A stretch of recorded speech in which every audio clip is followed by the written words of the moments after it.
New ইয়র্কের Manhattan থেকে আপনাদেরকে স্বাগত জানাচ্ছি আমি খালেদ মুহিউদ্দিন। বাংলাদেশের রাজনীতিতে নানা ধরনের পরিবর্তন দেখা যাচ্ছে হচ্ছে বাংলাদেশের সমাজনীতিতেও নৈতিকতা, ধর্ম এবং নানা বিষয় নিয়ে নানা আলোচনা চলছে। এসব নিয়ে কথা বলার জন্য আজ আমাদের সঙ্গে রয়েছেন তাহরিকে খতমে নবুয়ত বাংলাদেশের আমির জনাব আল্লামা মুফতি ডক্টর সাইয়েদ মোহাম্মদ এনায়েতুল্লাহ আব্বাসী ও সিদ্দিকী। ডক্টর আব্বাসী, আপনাকে আমাদের অনুষ্ঠানে স্বাগত জানাই। আপনি আমাদেরকে সময় দিয়েছেন, সেজন্য আমাদের কৃতজ্ঞতা এবং শুভেচ্ছা জানাবেন। ধন্যবাদ, আপনাকেও স্বাগত জানাচ্ছি এবং দর্শক মন্ডলী যারা আছেন তাদেরকেও অভিনন্দন জ্ঞাপন করি। আমাদের সাথে আরও থাকছে জামায়াত ইসলামের আমির ডক্টর শফিকুর রহমান আমাদের সঙ্গে আজকে আছেন।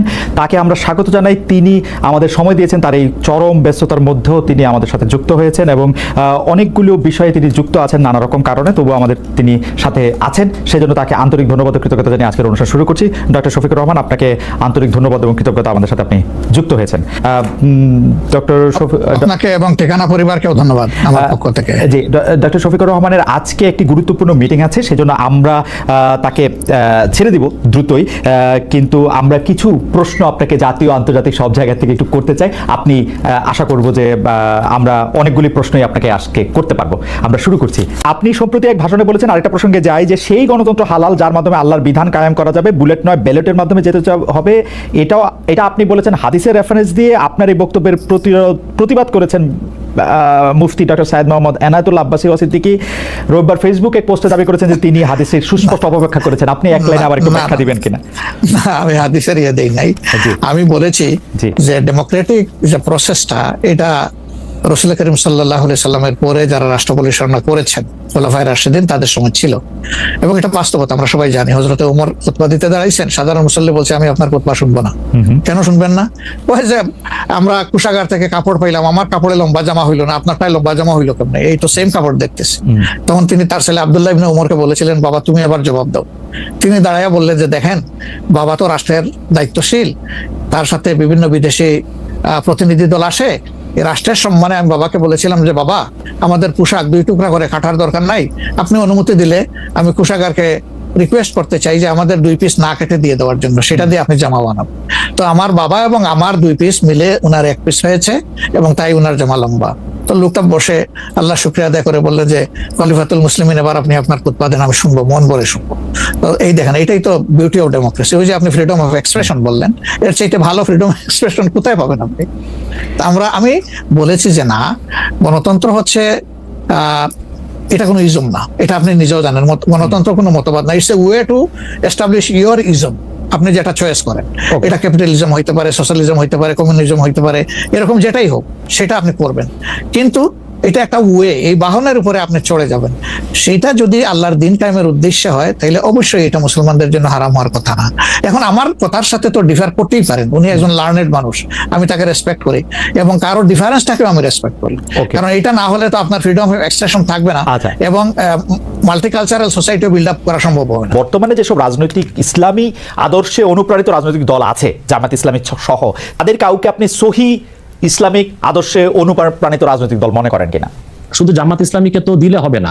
এই দেশে 3 থেকে 3.5 লক্ষ মসজিদের ইমাম হচ্ছে হেফাজতের লোক, তারা হচ্ছে মসজিদগুলোকে কন্ট্রোল করে এবং প্রত্যেকটা সমাজ কিন্তু এখনো মসজিদ কর্তৃকই নিয়ন্ত্রিত। ইমাম সাহেবের কথাটাই সমাজের লোক শুনে। তো বোঝা যাচ্ছে বাংলাদেশের রাজনীতিতে মূল শক্তি হিসেবে আসতে পারে হেফাজত ইসলাম বাংলাদেশ, তাদেরকে নিতে হবে। হচ্ছে জামাত ইসলামীর যিনি প্রতিষ্ঠাতা ছিলেন আবুল আলা মওদুদী, তিনি মুহাদ্দিসও ছিলেন না, মুফাসসিরও ছিলেন না, তবে তিনি ছিলেন দার্শনিক এবং রাষ্ট্রচিন্তক। তো জামাত ইসলামী যারা করছেন তারা তো আসলে আবুল আলা মওদুদীর কোনো মাসালা বা ফেকা মানতেছে না। এবং জামাত ইসলামী তো অসংখ্য লোক আমি দেখেছি দক্ষিণ চট্টগ্রামে, তারা আমাদের মতো কট্টর সুন্নি, অর্থাৎ তারা মিলাদ কিয়াম করতেছে, তারা পিরি মুরিদি মানতেছে, কিন্তু রাজনৈতিকভাবে তারা জামাত ইসলামী করতেছে। তার মানে হচ্ছে 1922 সালে জিএনএ গ্র্যান্ড ন্যাশনাল অ্যাসেম্বলির মাধ্যমে কামাল পাশা আতাতুর্ক তুরস্কের মধ্যে ইসলামী শাসন ব্যবস্থার জন্য আর না হয় সেই ব্যবস্থা করেছিল। তারপরে প্যান ইসলামিজম নিয়ে আসলো জামালউদ্দিন আফগানি। পরবর্তীতে 1942 সালে আবুল আলা মওদুদী চিন্তা করলেন যে এই সংকটকালীন মুহূর্তে ইসলামী রাষ্ট্র প্রতিষ্ঠার জন্য গণতন্ত্রটাকে বেছে নেওয়া যেতে পারে। এটাই ছিল তার রাষ্ট্রের চিন্তা, আর সেটাই জামাত ইসলামের লোকজন অনুসরণ করছে। কিন্তু জামাত ইসলামের লোকজনগুলো কিন্তু আবুল আলা মওদুদীকে ইমাম হিসেবেও মানে না, কিংবা তার মাসালাও নিচ্ছে না, শুধু রাষ্ট্র। কিন্তু ডক্টর আব্বাসী, এই কথাটা আপনি বলতেছেন, আমি তো জামায়াতের কোন নেতার মুখে এরকম শুনি নাই। আমি বলছি আজ এখন ইসলামী একটি রাষ্ট্র প্রতিষ্ঠার জন্য তারা আবুল আলা মওদুদীর রাষ্ট্র চিন্তাটা নিয়েছে। এখন আমরা বা অন্য হেফাজত ইসলাম বা কওমি ঘরানার যারা বিরোধিতা করি জামাতের, সেটা হচ্ছে আবুল আলা মওদুদীর আকীদা যে ভুল ত্রুটি ছিল সেটার বিরোধিতা করি আমরা। কিন্তু একটা কথা মনে রাখবেন, ইসলামের মৌলিক বিশ্বাসের ক্ষেত্রে জনপুর, ফুরফুরা, দেওবন্দ, কওমি, চরমনাই, জামাত, মসজিদ সবাই কিন্তু এক। ওকে, আপনি দেখেন, আপনি দেখেন, আমি বলি যেমন 13 সালের 5ই মে শাপলা চত্বর আমি উপস্থিত হয়েছিলাম কয়েক লক্ষ লোক নিয়ে। আমি তো জনপুরের এবং আমাকে সুন্নি বলেই জানে, কারণ হেফাজত ইসলামের 13 দফা দাবি আমাদের সকল মুসলমানের দাবি ছিল, এবং সেখানে সারা বাংলাদেশ থেকে 13 সালের 5ই মে জামাত ইসলামী ও শিবিরের লোকজন 200 বাস নিয়ে উপস্থিত হয়েছিল।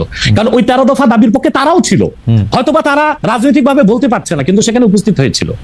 তো কথা হচ্ছে যে মৌলিক বিশ্বাসের ক্ষেত্রে সকল মাসলাকের মুসলমান এক, কিন্তু বাংলাদেশে রাজনীতি করার ক্ষেত্রে কিংবা নিজ নিজ অবস্থান ধরে রাখার জন্য শাখা প্রশাখাগত বিষয়ে একটু দ্বন্দ্ব আছে, এটা তো থাকতেই পারে।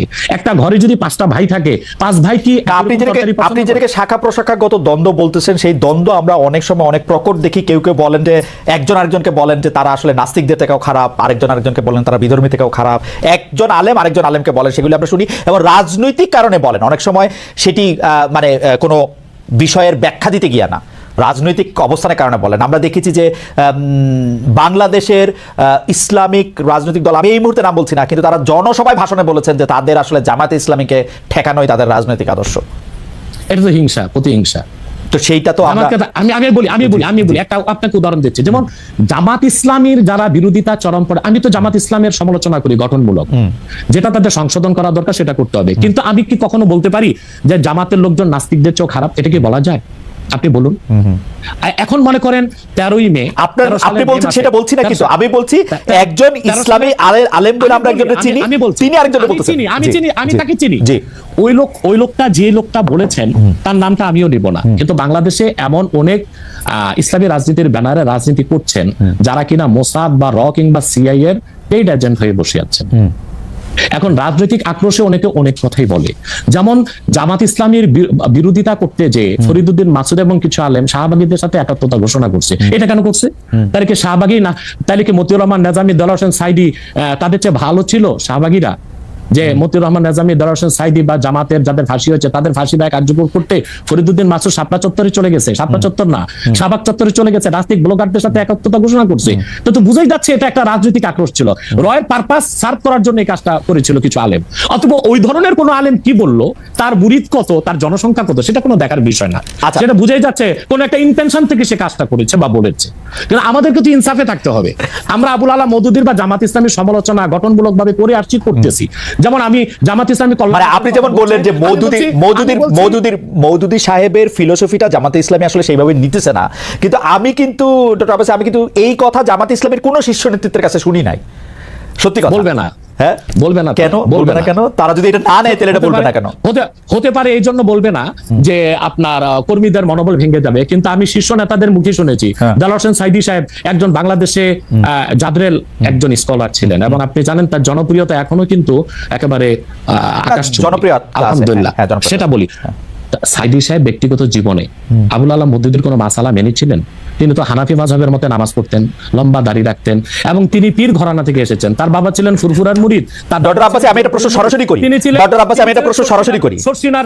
আপনি সোজা সাপটা কথা বলেন, আপনাকে সরাসরি কথা বলি। এই মওদুদীর আদর্শটা জামাত সরাসরি অস্বীকার করা না পর্যন্ত আমি মওদুদী সাহেবের জায়গায় রাখতে চাই, কিন্তু মওদুদী সাহেবের আদর্শটা তারা সরাসরিভাবে ধারণ করার কথা বলে যে একটা ইসলামিক রাজনৈতিক প্ল্যাটফর্ম তৈরি করেছে, আপনি কি সেটাতে যাইতেন? সেইটা আপনি আমল করেন আর না করেন? তাহলে দুইটা কারণে যেতাম। তো জনাব সাইদি যে গিয়েছিলেন সেটাকে আপনি সঠিক মনে করেন? না, সাইদি সাহেব কেন গিয়েছিলেন সেটা তার, আপনি বলতেছিলেন যে তিনি আমলটা করেন নাই, কিন্তু আদর্শের এই ঘরানায় কি আপনি আসতেন? দেখুন, সাইদি সাহেবের একটা বক্তব্য আমি শুনেছি, তিনি একটা সাক্ষাৎকারে বলেছিলেন যে তিনি দেখেছেন ইসলামী রাষ্ট্র প্রতিষ্ঠা করার জন্য যে জনবল দরকার, যে কাজকর্ম দরকার, উনি সেটা জামাতের মধ্যে পেয়েছিলেন, সেজন্য তিনি জামাতের রাজনীতিতে ছিলেন। কিন্তু ব্যক্তিগত জীবনে তিনি তো হানাফি মাযহাব মেনেছেন, আহলুস সুন্নাহ ওয়াল জামাতের আকীদা বিশ্বাসী লালন করতেন অধিকাংশ ক্ষেত্রে, এবং তিনি পীর ঘরানা ছিলেন এবং পীর মাশায়েখদেরকে যথেষ্ট শ্রদ্ধা করতেন। আমি আগেই বলেছি যে বাংলাদেশে জামাত ইসলামী আকীদাগত দিক দিয়ে আবুল আলা মওদুদীর আকীদা সবাই গ্রহণ করে নাই। দক্ষিণ চট্টগ্রামের যারা জামাতের নেতা আমির, তারা আমাদের সাথে দক্ষিণ চট্টগ্রাম, এই ব্যাপারে আপনার বক্তব্য পরিষ্কার। আমি এই ব্যাপারে উত্তরবঙ্গে যারা জামাতের নেতা তারা লামাযহাবী, তারা মাযহাবী মানেন না। সেজন্য আমি বলেছি আবুল আলা মওদুদী তিনি কোনো ইমাম ছিলেন না, তিনি ছিলেন রাষ্ট্রচিন্তক, দার্শনিক। তো তিনি একটা ইসলামী শরিয়া, একটি শরিয়া রাষ্ট্র কায়েমের জন্য তিনি যে রাজনৈতিক দর্শন দিয়েছিলেন সেটা জামাত নিয়েছে, কিন্তু আবুল আলা মওদুদীর আকীদায় যথেষ্ট ত্রুটি ছিল, সেটা আগেও বলেছি এখনো বলছি। এবং জামাত ইসলামী যেহেতু ডেমোক্রেসির চর্চা করে তাদের সাথে আমার যাওয়ার প্রশ্নই আসে না। আচ্ছা, অ্যাবসলিউটলি ফাইন। আচ্ছা, আপনি শুক্রবার একটা দলীয় কর্মসূচিতে বলছেন যে দিন কায়েমের চেষ্টা বা প্রচেষ্টা ঐচ্ছিক নয়, মুমিনের উপর ফরজ। আরবার আপনাদের দীর্ঘদিনের একটা স্লোগান হচ্ছে এরকম, আল্লাহর আইন চাই। এখন একটি নতুন প্রচারণা, মানে অনেক দলকে ক্ষমতায় দেখাচ্ছে, মানে জামাত ইসলামের একটা নতুন প্রচারণা এরকম যে অনেক দলকে ক্ষমতায় দেখা হয়েছে, জামাতকে একটিবার সুযোগ দেওয়া হোক, আপনারা যদি নির্বাচনে জিতে ক্ষমতায় যেতে পারেন তাহলে কি বর্তমান ব্যবস্থা পাল্টে কোরআন সুন্নাহ ভিত্তিক শাসন বা শরিয়া আইন, শরিয়া ব্যবস্থা চালু করবেন? আসলে দেখেন, কোরআন সুন্নাহ ভিত্তিক মানে অনুশাসন যেটা, এটার ব্যাপারে সমাজের পারসেপশনের ভিন্নতা আছে। আমাদের বাংলাদেশের যে সংবিধান আছে, এই সংবিধানের অনেকগুলা আর্টিকেল, অনেকগুলা ধারা উপধারা কোরআনের সেন্সের সাথে পুরোপুরি মিলে যায়, এটার সাথে কোনো ডিফারেন্স নাই। আবার কিছু কিছু ধারা আছে সেখানে কন্ট্রাডিকশন আছে। ওরকম পরিবেশ পরিস্থিতি যখন আসবে, জনগণের প্রত্যাশার আলোকে এটা মানে সবার সাথে ইন্টারেক্টিভ হয়, সবাইকে সাথে নিয়েই ইনশাআল্লাহ ভালো জিনিসগুলোকে আমরা ইনপুট দেবো আল্লাহ থেকে। তবে এটাও মনে রাখার বিষয় যে কোরআনী শাসন হঠাৎ করে আল্লাহ তাআলা এস্টাবলিশের হুকুম দেন নাই, ইট ওয়াজ এ গ্র্যাজুয়াল প্রসেস। ফর এক্সাম্পল মাদক কিন্তু দুনিয়ার কেউ কিন্তু এটাকে অ্যাপ্রুভাল দেয় না, বাট এটার প্র্যাকটিস সব জায়গায় আছে, এটা বাস্তবতা। তো সেই মদ যখন হারাম ঘোষণা করা হয়, নিষিদ্ধ করা হয়, তখন কিন্তু 3 পর্যায়ে গিয়ে চূড়ান্তভাবে এটা নিষিদ্ধ করা হয়েছিল। তো এটা গ্র্যাজুয়াল একটা প্রসেস। আপনি একটা ক্রাইম থেকে, দীর্ঘদিনের প্র্যাকটিস থেকে মানুষকে সরাবেন, আল্লাহ তাআলার সেই বিধানকে অনুসরণ করেই আমরা আগাবো ইনশাআল্লাহ।